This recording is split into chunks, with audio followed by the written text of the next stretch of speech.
Wellesley-Weston Lifetime Learning offers non-credit courses to seniors in the Greater Boston area. For more information about WWLL and links to our videos, please go to www.llcourses.org.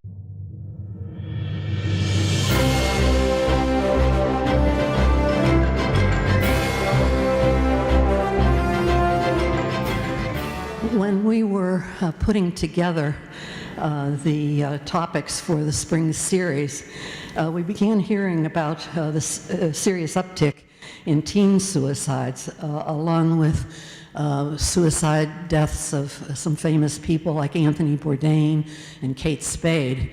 And we thought that maybe that was a topic worth looking into a little bit more.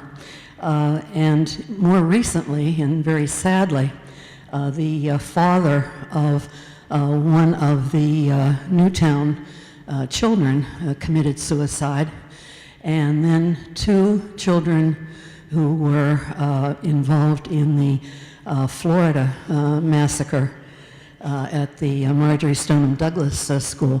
Two of those students committed suicide, and these were supposed to be connected with suicide remorse or survivor's remorse. And there's also a term called have-it-all suicides, which we hope we'll get more explanation on. So we'll talk about the topic generally. And it's also a good way to observe grandchildren, children, and if you see issues, you can try to deal with them. Now, Kelley Cunningham is the Director of Suicide Prevention at the Massachusetts Department of Public Health. And before that, she spent 7 years running the Community Education and Outreach Program at Samaritans. And she spent a lot of her time talking to teenagers and college students about this topic. So she's well equipped to discuss it with us today. So without further ado, let's say hello to Kelley Cunningham. Thanks, Marion. All right, well, good morning, everybody, and thank you so much for inviting me to be here today. This is a very difficult topic, and I generally like to start off my presentations by, just acknowledging that this is not a topic that a lot of people feel comfortable speaking about, and it may even bubble up some emotions inside of you that you weren't expecting. Sometimes folks suppress a lot of things that maybe have happened to them over the years, or something that I might say just, switches something in their brain that they remember of a friend that may have experienced some of these emotions or had actually died by suicide. If you need a moment, please, please, please feel free to step out. I don't want people to feel as if they have to stay here to the bitter end if it's something that makes them uncomfortable. In the same respect, I do ask that if you do step out of the room, if there's a chance that maybe we can talk afterwards, just so that, sometimes if you can speak with somebody one-on-one about some of those experiences might help you understand a little bit more, or you might be sharing something that you've never shared with someone before, right? And being able to do that in a safe place and feeling comfortable about that is very, very important, okay? So I generally like to just let people know about that before we start. As Marion said, I am the director of the Suicide Prevention Program at the Massachusetts Department of Public Health. Very long title, I know. We here in Massachusetts are extremely fortunate to have a suicide prevention program that is within state government. This is not something that's very common in other states across the country. Another thing that's not common in other states is they don't have funding from the state budget specifically for suicide prevention. And we have had that here in Massachusetts since the early 2000s. And that has allowed us to do wonderful work across the Commonwealth with many different agencies in order to help reduce those numbers of suicide. As you also heard prior to this, I did work for Samaritans out of their Boston office, and my job was going out and doing educational awareness campaigns just like this, and I spent a lot of time in schools. And one of the things that I learned during that process was some of the misconceptions that we have about suicide come from within ourselves. And if we can talk to youngsters at a very young age about what suicide means and how you can prevent this from happening, what we hope the goal is that later on in life, when they may be experiencing some of the things that we're going to talk about, that they are less likely to die by suicide. And that's really the outcome that we want, right? Now, I want to show you this map. And by the way, anyone, if you haven't already, you should have received a PowerPoint presentation when you walked in. And attached to that PowerPoint presentation were two documents here, two pieces of paper.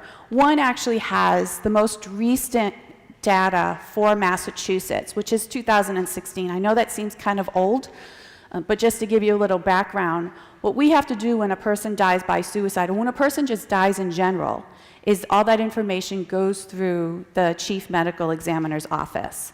It eventually comes to us at DPH, and then we've got to weed it out. Well, sometimes cases are not closed, meaning that they haven't determined how that death happened or what that end result of that death was. As you can imagine with suicide, that's very common, that there are many times where they're trying to decide, was this accidental or did this person intend to end their life, which is what suicide is, that the intent was to end their own life. So that's why our data is generally a couple of years old. I also included, this is from CDC, on the 10 leading causes of death. Because, as you heard Marion talk about, with youth in suicide, their numbers may seem to be kind of high. Well, when you get to ages 10, it's the second leading cause of death.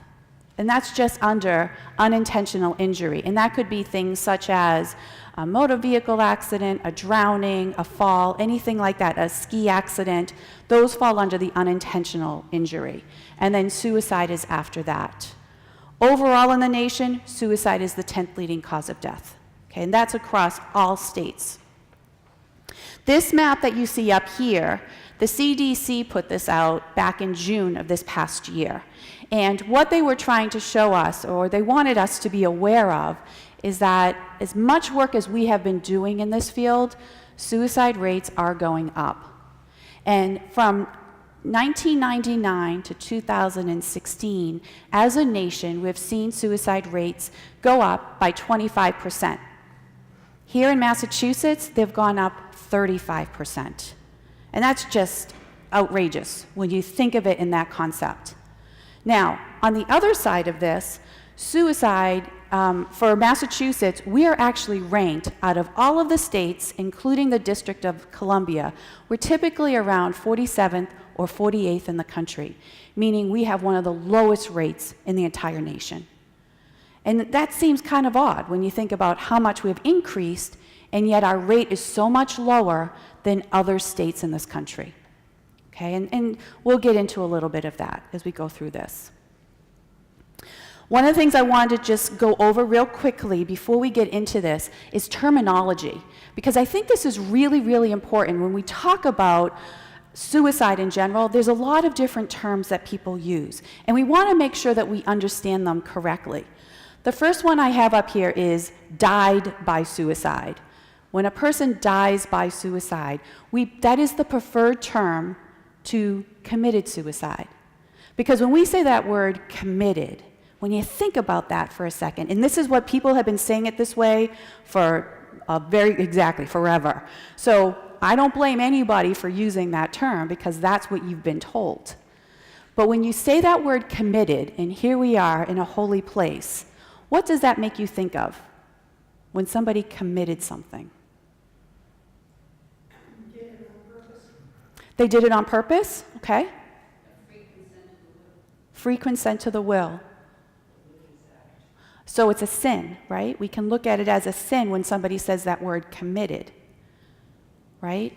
Or as we say, they did it intentionally, that they committed a crime.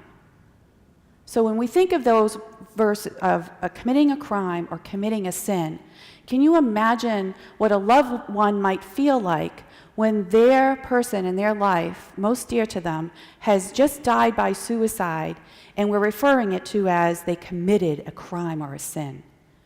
It's one of the big reasons why that stigma around suicide still exists today. because we don't look at it in the view of this person took their own life, but they did it at a time in their life when they were completely not in control of what was going on with them at that time. That things got so bad, that pain inside of them was so great that they thought this was the only way that it was going to get better. Suicide typically is not about wanting to die, it's about wanting to end the pain, wanting to end that pain that is going on inside of you. Okay, so think about that. I'll tell you for myself, like when I'm watching the news, if somebody dies by suicide, and when that reporter says committed suicide, I cringe, because all we're doing is we're just setting up that stigma to continue. So just a little piece of information. Survivors of suicide loss, those are the people who are left behind. So if you've known somebody who has died by suicide and they were pretty close to you, that you are a survivor of suicide loss. As opposed to an attempt survivor, this is somebody who has tried to end their life but didn't. Okay? Now, notice I said that very carefully, because one of the things I want to make sure of when we talk about suicide attempt is I'm not saying it was an unsuccessful suicide, right? That is, can you imagine, and I have been in this situation with people that I know who have attempted suicide, and they thought, I even failed at that. You know, that I did not successfully do this. And again, the media does it too. It was an unsuccessful suicide attempt. There is nothing unsuccessful about that at all. The fact that they are still alive, that's a blessing to us. Okay? So we try to make sure it's understood the person had a suicide attempt. That is it. That's the only way you have to say it. If they died by suicide, you say they died by suicide. And then the last one is suicidal ideation. And this is when a person has thoughts of suicide, but they have not done anything about it beyond the thoughts of suicide. This is actually more common than you think. There are many, many people in this world who have had a thought of suicide possibly just once in their life. It might have been even a fleeting thought, but they thought about, people would be better off if I wasn't here. Or wouldn't it just be easier if I were just gone? That is suicidal ideation. And that's what happens many, many times among our youth, is they have these thoughts of suicide. They may not do anything about it, but as soon as they say, I've thought about killing myself, we immediately go into emergency mode of trying to get them in for help. Okay? And we want to do that because we want to make sure they never get to that point. They don't go beyond that. All right, so just some basic facts and statistics about suicide. First of all, this is really important to me, is asking somebody if they are suicidal will not put the thought into their head. And I'll tell you, for all those years that I was in school, there were many, many schools who would not allow me to go in there because they were afraid that if we talked about suicide in the classroom, that was going to make kids think about suicide. Believe it or not, it has the opposite effect.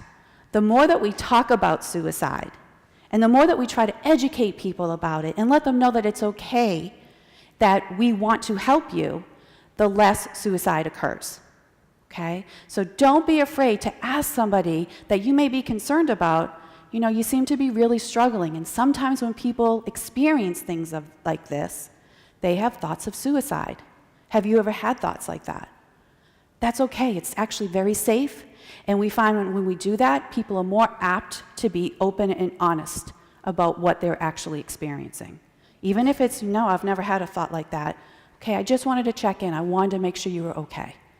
Those are just simple things that we can say to somebody who we think might be struggling. Suicide's the 10th leading cause of death. I've already kind of mentioned that in that graph that I gave you. And it is the second leading cause of death. For ages 10 up until 34, which to me is actually kind of astounding when you think of it. For a long time, we thought it was just up to kids got out of college, and so up until about 22, maybe 24, but it's actually expanded up until 34. And you can't see the bottom of this, but 90% of people who do die by suicide have a mental illness or some type of mental health disorder at the time of death. This is not to say that if you have something like depression, bipolar disorder, schizophrenia, that you are going to be suicidal. That doesn't mean that at all. But we do see a relationship between suicide and mental health. So that is something that we're always trying to just be a little cautious about, is if somebody does have a mental health concern, just asking some more questions around what their thoughts and experiences are. And the group with the highest suicide rates are actually middle-aged white men. Be really specific about that, okay? Middle-aged white men have the highest suicide rates, which is really kind of surprising for a lot of folks, you know? If I had asked this question before I put it up on the screen, I bet the majority of people would have thought it was women who died more by suicide than men. Actually, there's a 3-to-1 ratio. 3 times as many men die by suicide versus women. On the other hand, women attempt suicide more often than men. Anybody have an idea as to why that is? Yes, sir. It could be because men see their career ending or reaching the last stage, but they're not going to advance. Okay, so the answer to that he just gave was that for many cases for men, they see that point of their career ending, you know, and they're kind of moving through that process. That is definitely one of the things going on with them.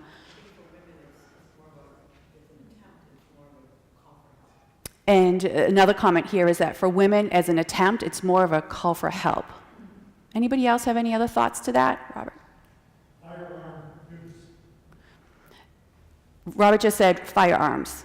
And I'm going to stop right there, because for men to have died by suicide more than women, it's the means that they use. And firearms tends to be more lethal as a form of a suicide method. And that's what men tend to lean towards, are firearms. Versus women, who will choose something more like poisoning, although poisoning is number 2. But when we say like a cry for help, right, there's more of a chance that they're going to get help. It has nothing to do with them wanting attention. It is a cry for help because they need help, right? So they choose something that they're hoping people are going to say, oh my gosh, what can we do to help you? Because for many people, it's difficult for them to use those words. Or maybe they have and people haven't noticed it. You know, because we hear somebody say some comment about, oh, I wish I wasn't here anymore, I just can't live this life anymore. A lot of us shut down because we're afraid to ask that important question, which is, when you say that, what are you referring to? Are you talking about suicide? Because what if they said yes? Then that would require us to have to do something about it, right? So it becomes very, very uncomfortable for people to be able to ask those further questions. 25% have a drug or mental health problem. This is actually an important piece when we look at the opioid issue going on today. We're looking at a lot of intersectionality between suicidality as well as opioid use. And the problem is although we suspect that there are a lot of folks who die by lethal injection to themselves, right, whether it's opioids or heroin or any other kind of drug, that is it intentional or is it accidental? And there's no way for us to really know that unless, one, the person has made some type of statement before in their life about being suicidal, or 2, they leave some type of note. And believe it or not, leaving a note is very, very rare. People don't really do that. So it's hard for us to determine between the 2. And yet we know that 25% of people who die by suicide, that they had some type of drugs or alcohol in their system too at the time of their death. And then the final one is that you do not have to be a mental health professional in order to help somebody who's suicidal. I think this is extremely important. And I say this to you as somebody who is not a mental health professional. I know it might surprise you, having been in this field for so long. But I got my undergraduate degree at BC in psychology. Undergrad in psychology really doesn't mean anything when you really think about it. And my master's degree is in training and development. So it's really about designing training programs and getting in front of people to talk about these types of things. It has nothing to do with mental health. And yet I can honestly tell you that over the past 12 years that I have been in this field, I have helped a lot of people. And it's because I've been not afraid to talk about it, been open about the subject, and even in my own home, made sure that this is a regular conversation, because we have had family members die by suicide. And I wanted to make sure that my kids knew that it's okay to talk about it. So know that, all right? If you're not a mental health professional, you can still help someone. So I just put some quick how to compare. I'm not going to go over this really quick because I just talked about it one by one. So this is for your own reference when you go back to your notes, just to kind of summarize some of the things that I just said. The only thing I really didn't mention is the mechanism, which is down on the bottom. And what do you see the difference? When you look at the bottom of the mechanisms used, what's the difference between national and state? What do you see very different? Firearms, right? Nationally, firearms is the #1 means used, more than 51% of the suicides that occur. And also, just as a point of reference, nationally there are about 32,000 deaths that occur with the use of a firearm. 19,000 of them are suicides. So we hear about these mass murders that are happening, and yet more people die nationally using a firearm by suicide than by homicide. Okay, and that's a really important statistic and something that really needs to be brought up when we talk about gun safety. And you notice I said gun safety and not gun control. It's not about gun control, it's about being safe. That there's a big, big difference between the two. Yet in Massachusetts, it's suffocation, generally by hanging is the #1 means. Okay? All right, so getting into this a little bit, why is it, do you think, that we talk about suicide only when a celebrity dies by suicide? And do people recognize some of the folks that are up here on the screen? Robin Williams, yep. Anthony Bourdain, yep. Van Gogh, yep. Junior Seau, that's, yeah, Van Gogh, yeah. Who else do we have? Ernest Hemingway, and Cobain, who was a musician from Nirvana, who died by suicide, and then it's Kate Spade up in the top corner here. Okay? They are all celebrities who have died by suicide, and when they die by suicide, the news media goes crazy. In fact, when Kate Spade and Anthony Bourdain died last June, within about, 7 to 9 days of each other, that map that I showed at the very first screen was part of a vital signs report that the CDC put out that happened to go out at exactly the same time. So the media was just blown up about suicide and about suicide deaths. So what do you think are some of the reasons why?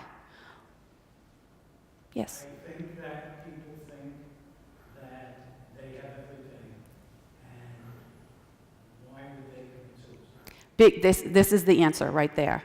They look at folks like this and say, they have everything. How come they died by suicide? Right? We wonder that all the time. How can somebody who seems to have everything in the world, fame, fortune, friends, everything, they seem to be at the top of their game, and yet they die by suicide? This was very, very a big question when Robin Williams died, right? And yet we know that Robin Williams struggled with bipolar disorder for many, many years. He also struggled with addiction for many, many years. 2 really big risk factors of suicide.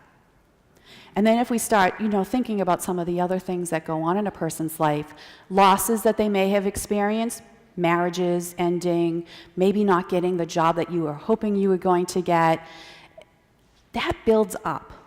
And that gets to a point sometimes for people when they just finally say, this pain is too much. How do I end this pain? That's sometimes when suicide becomes an option for them. My mother-in-law died by suicide back in 2001. And when she died, I remember my first thought was, wow, what a selfish act. How could somebody be so selfish to end her life like that, leave her children behind, her elderly mother, her grandchildren? I had 2 children at the time, and my daughter was only 6 months old at that point of her death. And all she wanted was a granddaughter. She had all grandsons, and this was the first granddaughter. And you sit there saying, how could somebody do that? And it wasn't until about 6 years later when I got into this field and I started to understand it a little more. It wasn't about her being selfish. It was about her wanting to end the pain. I had discovered that she had had several suicide attempts throughout her years, that she struggled with bipolar disorder, she had lost her job, she was on the verge of losing her apartment, her dog died. All of this builds up in a person's life. And yet you might look at an individual, like anyone here on the screen, and say, but they had it all. We never know what's going on inside. And that's the real piece that we need to remember when we talk about suicide, what's happening inside them. Okay? I put the next couple of slides are about the impact of suicide because I think this is really important for us to understand, how this affects everybody as a whole. They say that for every one suicide, a minimum of 6 people are impacted by that suicide. We know that that is such a low rate. And I know that because when a teenager dies by suicide, in that high school that they are in, that has impacted every other student within that high school. Whether it was their best friend or somebody who was in a different grade who just, never maybe walked by them in the hallway but didn't even really know them. It impacts everybody, okay? That is so, so important, and it's so powerful when you think of it that way. We know that stigma is a big impact. When my mother-in-law died, my husband at the time said to me, do not tell people how she died. That actually killed me inside. Like, how can we not talk about this? He said, we don't talk about it in the family. Nobody needs to know how she died. And again, it wasn't until I got into this field that he started to open up about it and was willing to talk about it. He still would not talk to our children about how their grandmother died. He left that to me. Because some things are just too difficult, right? But that stigma around it, afraid for us growing up Catholic was if the priest knows that she died by suicide, she's not going to be able to have a funeral mass. She's not going to be able to be buried in consecrated grounds. Well, I know today, I didn't know that then, that's not true. That had all been changed within the Catholic Church, and you can still be buried on consecrated grounds. But hundreds of years ago, you would actually your family would lose their property if you took your own life. So that stigma has carried on for thousands of years, and people just don't understand it, so instead we hide behind it. The grieving process, can I tell you how difficult it is to grieve when a person ends their own life? The guilt that you have, how did I not see the signs? Or if I did see a sign, why didn't I say something? Why didn't I ask them the question? You go through periods of, I never got to say goodbye to them. There's a lot of anger around it. How could you do this to us? How could you leave us all behind? Why didn't you come to us for help? So the grief process can be really, really difficult for a lot of people. When my father-in-law died several years later, my husband said his father's death, which he had heart problems, was so much easier than the death of his mom. Because with his father, he could be there at the hospital with him and say goodbye. With his mother, he never had a chance to do that. So, in fact, she had actually called the night before all happy and was, Happy New Year, it's so great, it was so great to see you at Christmas. So we had no idea that this was going on in her head.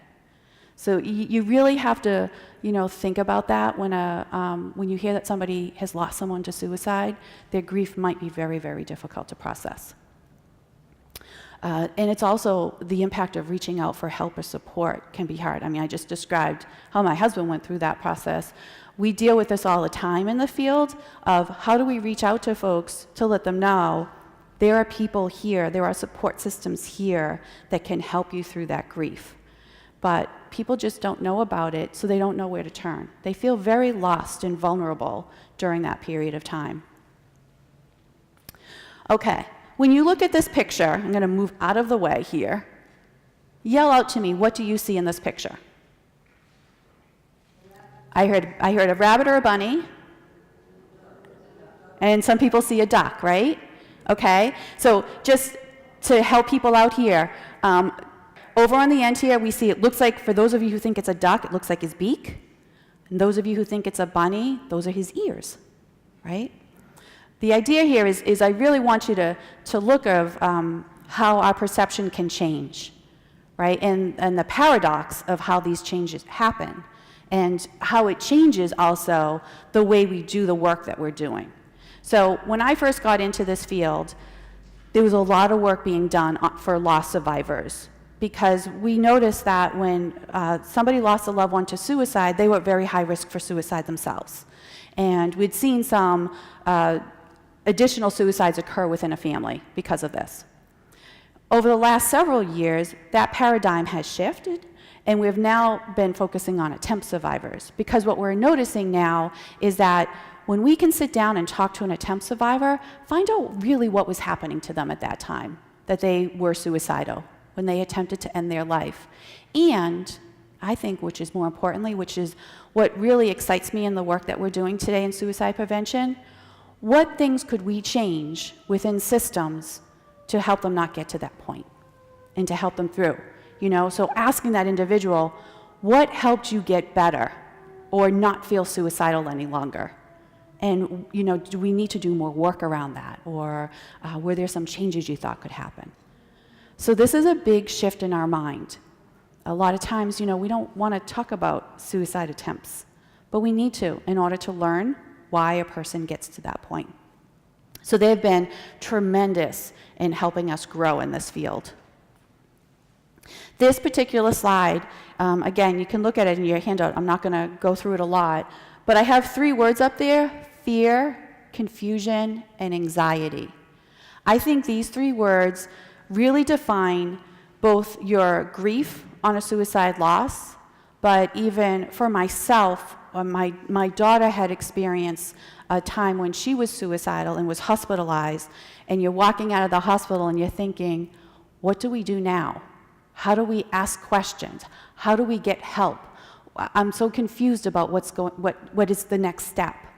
So there's a lot of this fear, confusion, anxiety that goes on in our mind, and we're not sure what the proper next step is. The bottom line for me, if in any of those situations, what helped me through it all was just keep asking questions. And you've got to be that advocate to say, no, that doesn't seem right. I don't understand why you have to do it that way. Can you really explain this to me? But what if we could do A, B, and C? That was extremely important to help my daughter through that process, was to be that advocate and say, I just don't think that that's going to be the right thing for her. And you know what? You push it enough, you get the thing that's right. Because sometimes even the hospitals don't know, right? Because every single person is different. And I think that's the big piece too when we look at suicide. Everybody is different, and everybody experiences things differently. Which brings me to risk factors. I want you to stop and think about some of the things that we've already discussed this morning as to why a person dies by suicide. We mentioned mental health, right? We mentioned drug and alcohol addiction. What were some other things that we mentioned? Loss of job. Loss of a loved one, loss of a marriage, I heard. Now imagine all of that has happened to you in that lifespan, right? I also want you to imagine, Marion brought up right at the beginning about the father of one of the victims from Sandy Hook who died by suicide recently, right? This was a gentleman who he and his wife put together a foundation after this loss. And yet, several years later, all of that became too great. I don't know all of his background information. I don't know everything that went on in his life. However, when you think about the trauma that he went through, and even the 2 kids from Parkland, Florida, who died by suicide, when you think about that experience of, I was in that school, I was injured, I lost one of my friends that this happened to. That kind of survivor guilt, is another piece that builds up. We often say that a lot of traumas that a person can experience is it goes up, so does their suicide risk can go up. So people that have been victims of sexual violence or domestic violence, their rates of suicide tend to go up. For youth who might be questioning their sexuality or maybe have openly come out that they are gay, their suicide rates are 7 times higher than a student who is straight. Right? So all of these factors come into play when we look at suicide. Bullying is another one. We hear on the news all the time, this kid was bullied and they took their life. I'm telling you right now, bullying was just the last straw. It wasn't the only factor that was going on with them. Because I'm sure there are many people who could say, I was bullied growing up, but I was never suicidal. But you might not have experienced some of the other things going on in this person's life. Or, I have depression, but I haven't been suicidal. Not everybody who has depression will be suicidal, and that's important to know too. Everybody handles situations differently. So you can look at this and say, oh dear, I've got a lot of those risk factors, right? Because many of us have over the years. We've experienced these risk factors. But it doesn't mean you're going to be suicidal. It's all in how you handle it. A big piece for me right now is working on kids' resiliency. I've always heard that term, kids are so resilient, they get through stuff. And yet we're finding when they do this youth risk behavior survey every 2 years in the middle schools and high schools, and some of the questions they're asking them is around suicidality. And those numbers keep going up. When they talk about, have you had thoughts of suicide in the last 12 months? That keeps going up. And part of that is the kids just don't have the same resiliency that they had when you were a kid. Everything is done for them. And as a mom with 3 kids between the ages of, I have 3 kids, 16, 18, and 22, there's so many times when you want to say, I'll take care of that, don't worry about it. But we're not building up their resiliency so that when things get tough, they know how to handle those situations. And some of that, it kind of plays into, why they might be at higher risk than, say, when you experienced this as a kid. Okay, so remember, everybody is so very different. I also wanted to put in here warning signs that people go through, because believe it or not, 90% of people who die by suicide do give you a warning sign. But maybe you just didn't know that that was a warning sign. And that's fine, because how are you supposed to know that that's a warning sign for suicide if no one's ever told you? We know what our warning signs are for, say, things like an asthma attack, or if you're diabetic, right? We've been told what are those things to look out for. Stroke, that's something that we see on posters all the time. But we're not given a handout that says, here are the warning signs for suicide. You need to pay attention to this. So bottom line, when you're looking at this, one of the key things that pops out are changes. If a person is changing their behavior, be it they're drinking more, maybe they're not taking medication that they know they have to take on a daily basis. Maybe they're changing their sleeping pattern has gone off, or their eating pattern. And if you see this happening for a period of 2 weeks or more, that's cause to be concerned. That's when we have to stop and say, I need to ask some questions. I've been asked several times about, older adults and suicidality, knowing that their rates have also gone up. I used to do this workshop specifically for older adults, and we would focus on depression and suicide. And the fact that when you go to the doctor's office, the doctor is so focused on maybe your high blood pressure or that you're diabetic, that when you give signs like this, they forget to ask some important questions around, oh, wait a second, they might look at it and say, oh, well, you're just old, and when you get older, depression is normal. Depression is not normal as you get older. So if these warning signs are popping up within 2 weeks or more, this is cause for concern. And we need to ask some follow-up questions around, have you been feeling like this for how long? Is this a big change in what your typical behavior is like? Have you had thoughts of suicide? So this is stuff that we need to do on a regular basis, and the more that we can do that, the more that we take away stigma around these issues. I threw this in. Sometimes people always wonder about funding and what we do with the funding. So I told you, unlike most states, we have a good amount of money for suicide prevention in Massachusetts. It's over $4 million. And in my office, my job is to look at the trends that are going on across the state, see if there are pockets of where there might be higher suicide rates or higher attempt rates, and what can we do in those areas to help with the services. So we have about 20 community providers all across the state who are doing amazing suicide prevention work out there. We also have a state coalition, the Mass Coalition for Suicide Prevention, that actually helps us increase this money and this funding every year. And there are 10 regional coalitions located across the state. And they're doing work right in the communities. So they will go out and help, like they'll do specific trainings around suicide prevention to get people to understand a little bit more. My office also has a training calendar that puts out trainings more for clinicians or school personnel, because we want to target the people that are actually working with individuals who are suicidal.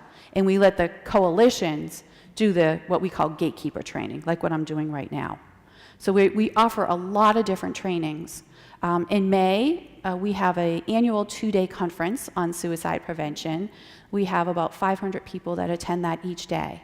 So there are people all over the state who really are passionate about suicide prevention and want to make sure that we are doing the work to bring those numbers down. We also have a couple of federal grants that are specific. We have one in my office for youth suicide prevention, so I'm in charge of that grant, and we're working specifically on trying to help those rates go down.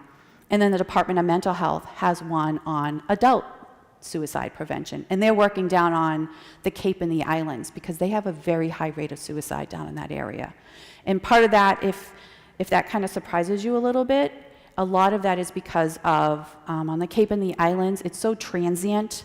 When you look at their work cycles, they're coming up to their busy season, but then in the winter months, there's nothing. And that affects their salary, right? It affects how they get paid.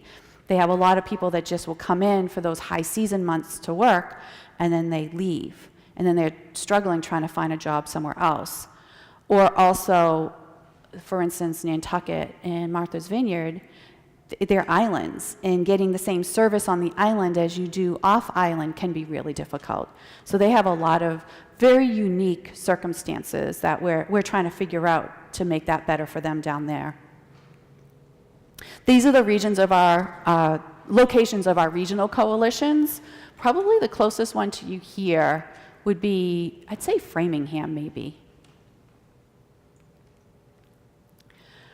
I talked about the loss of suicide, and I just wanted to let you know that when that happens, we don't take that lightly. In fact, one of our contracts is specific for postvention work.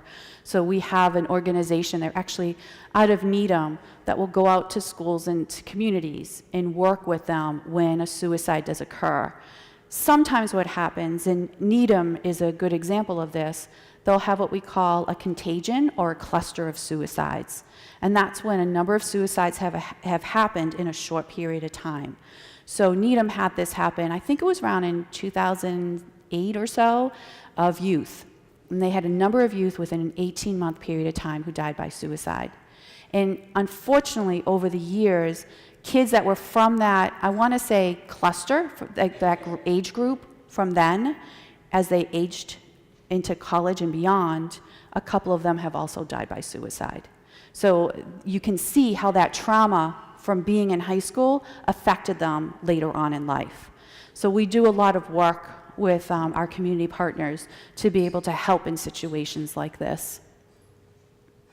There's also support groups.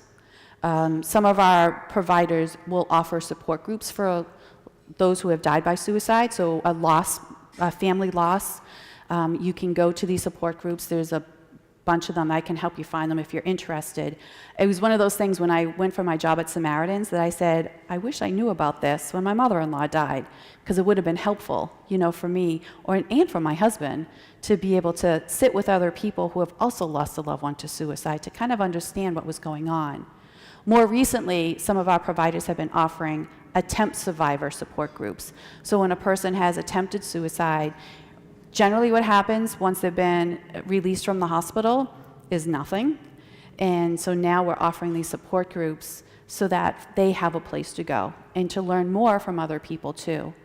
And then there's also an attempt survivor group for family members, because I know for myself is having somebody in my family attempt suicide, you come home, being that caregiver is very, very difficult, and you need support too. And so that's what that support group is intended for as well.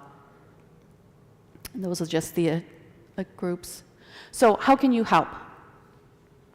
I've said all this information, and it's a lot to really take in. And some of the key things that I hope that you can take away with you is, number one, that you're not a mental health professional, but you can still help an individual. And number two, that if you ask a person if they're suicidal, it can help, right? You're not putting a thought into their head. But when you ask a person if they're suicidal, the one thing that I do ask of you is that you are direct, and I know that can be hard. When I first got into this field and I was going through some training, it was recommended to me to stand in front of a mirror and ask myself, are you feeling suicidal? And I can tell you, it is nerve-wracking. I would actually get in front of classrooms and my hands would be kind of shaking when I got to this point, but it was so important. And by doing this, and because I do this work, when I had to ask my own child, are you feeling suicidal? I felt confident, and I felt, you know what, mom hat off, crisis hat on. I just need to be here to help her through this. And that makes a huge difference. What we don't want you to do is to say to the individual, hey, you're not thinking of suicide, are you?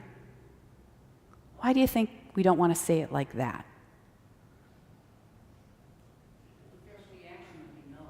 Correct. Your first reaction would be no. You're not thinking of suicide, right? They don't want you to say yes when you say it like that, because that means, and the person who's sitting across from you, they know that. And so they're going to say, yeah, no, I'm not suicidal, because they know you are not the person who's going to be able to help me. So we ask in a very compassionate, non-judgmental way of, like I said before, sometimes people go through these experiences and they have thoughts of suicide. Have you had thoughts of suicide? Or if the person says, I just want to kill myself. Okay, let's talk about that for a second. You say you want to kill yourself. Tell me what that means to you. Are you talking that you are suicidal and you want to end your life? They've actually said it to you. Go through with the rest of it. Instead of saying, no, you don't want to end your life. No, you don't want to do that. I don't want you to kill yourself. It would be devastating to me. That's our initial feeling in our gut, and they do need to hear that we love them and care for them, but your first response has to be, okay, so are you talking about suicide? Because if you are, let's talk about this a little bit more. And during that conversation, it is totally fine for you to say, if you did end your life, I'm just going to let you know that would be devastating to me. I actually said to my daughter, if you took your life, how do you think your brothers will react? And that alone was enough to stop her. It might sound cruel, but it got her to think a little differently.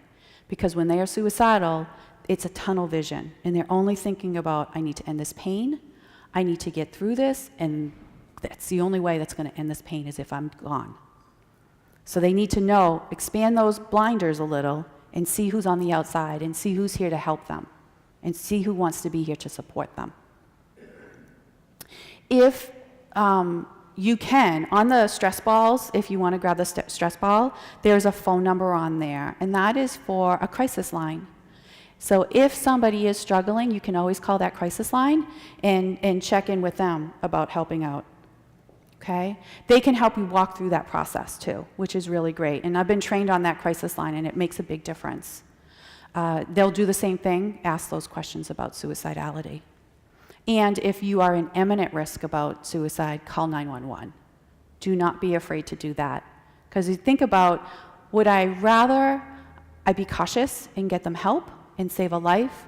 Or do I want to be, I'm not quite sure, and then you find out later on that they ended up taking their life. And that's really the bottom line when we think about suicide and wanting to help someone.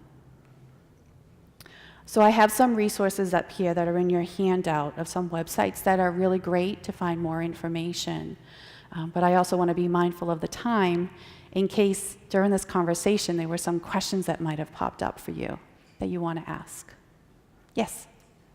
In a western suburb, a 25-year-old, their son, who had attempted suicide twice by jumping off a bridge. Police were called. The family's been working with this kid for a long time. He was taken, admitted for 2.5 days in a hospital, and sent home. Yeah, not enough. 2 months later, the same thing. No services. At the same meeting, it's just very difficult to bring this up because it's with the appreciation of all you are doing, is a young professional woman whose daughter lived at home and attempted to kill her mother on 2 instances, the same as the kid who was jumping off the bridge. Hospital 3 or 4 days, back home, attempted homicide to kill her mother. So it is the lack of services that began, I don't want to get into the deinstitutionalization, is it for the population of family members I worked with, there was no help. Yeah. Thank you for sharing that. I know that's really difficult. Really quickly, so I can allow some other people to answer that. So that you know, I've been working really closely with the Department of Mental Health. Some of the things that you discuss are what we call systems issues. And in the state, we are trying a new initiative. That's a national initiative. It's called Zero Suicide, that you can Google. And there are a number of different hospitals that are coming on board with this. Department of Mental Health is one of them. And the idea is changing that system so that when 2.5 days is not enough time in the hospital, but when they come out, what happens then? How do we keep that person in the loop, so to speak? You know, how do we keep those services going for that individual? What you're saying is absolutely right. We have a long way to go, and it's a big part in being able to bring those numbers down, but we're trying.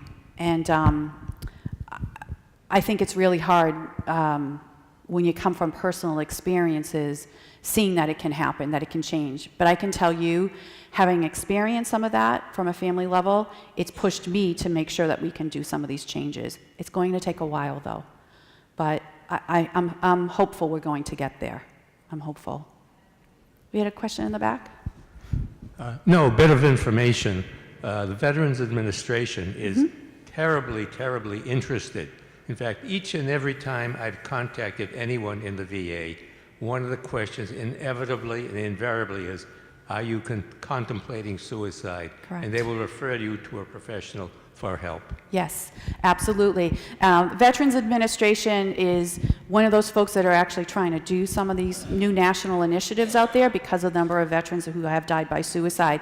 That is what we call universal screening, which we would like to see happen in any medical situation that you go to, because there are so many people that we're missing that are slipping through the cracks because they don't go to the doctor because they're suicidal. They're going because of a medical situation, and we're missing people. So thank you. Thank you for sharing that. A really troubling aspect of the availability of firearms with someone who is suicidal, because they then become homicidal as well. So many times you have, let's say, a man wants to end his own life. He doesn't want to leave his wife behind, a strange act of generosity, or even his children, so he wipes out the whole family before taking his own life. Right. And sometimes he may be angry at his in-laws and gets rid of them at the same time.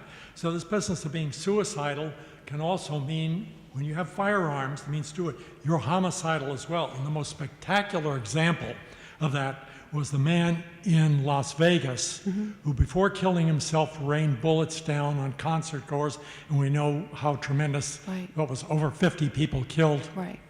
That is really important to bring up. It's also important to note that those are less, they happen less than actual suicides that happen in this country. Over, 47,000 suicides happen in this country, and they're not all through what was just described. However, again, the media has brought that all to our attention, and firearms is a big piece of that. It's part of why in Massachusetts, with our gun laws, it's brought that down. That's another reason why our suicide rates aren't as high as they are in other parts of the country, is because we do have very strict gun laws. But it can still happen. It can still happen in the home where somebody can have a gun and things like that happen. So just something for us more things to think about. Did I see, anyone else have a question? Yes. Yes, I have a question about the suicide prevention hotline. Yes. If one who is suicidal calls them, how do they handle it? And what is the number for the suicide prevention hotline? That's a really great question. On the stress balls, there's a number 1-877-830-HOPE, and I know I just got that number wrong. I should have that memorized by now because I worked there for 7 years, but for some reason it's going out of my head. But anyway, and then there's the National Suicide Prevention Lifeline. This is where you see on TV, you'll see this number advertised everywhere. That's 1-800-273-TALK. And we have, our crisis centers are also participants in that. So if you're in Massachusetts and you call that number, you're going to get to a crisis center here in Massachusetts. What will happen is every single person who calls, they typically are not suicidal, believe it or not. More people call the helplines because they're having a bad day and they need somebody to kind of help them through it. It's part of their coping strategies. But every single person is asked, are you feeling suicidal today? If they say yes, they're asked another series of questions around if they have a means available, when do they see this occurring, because what we're trying to get at is, are they in what we call imminent risk? So if a person says, well, yeah, I've actually already taken some pills and because I want it in my life now, the helplines that are part of the NSPL centers will immediately go into mode of getting help out to them. But there's a lot of things that they do prior to that, especially when a person has not started a suicide attempt. And let me tell you, this is like 1% of their callers that are in this category. But if the person says, when I hang up the phone, I'm planning on ending my life, then that gets bumped up to somebody else within this crisis center to say, okay, I've got somebody on the phone, this is what they're saying, and they get help on the other side. So the crisis center they help each other. I want you to remember, all of those people who answer the phones at the crisis centers in Massachusetts are volunteers, and again, are not mental health professionals. So they've got support to help them through this process. If they feel that this person needs to be brought in for some help, they'll call for an ambulance for that person. So, but they try as hard as they can not to get to that point, because we know that that person 9 times out of 10 can get picked up and say, I'm not suicidal, I don't know why you're here. We want that person to say, yes, I'm suicidal, yes, I want help, can you help me? And they'll do everything in their power to help that person through that process. Okay, thank you very much, You're Kelley. welcome. This has been very enlightening. And don't forget, we've got the stress balls right here, so you can take 1 or 2 or Yes. however many you need. And the on crisis way out. line is on the stress ball. So, Okay, thank you. thank you very much. Let's thank Kelley.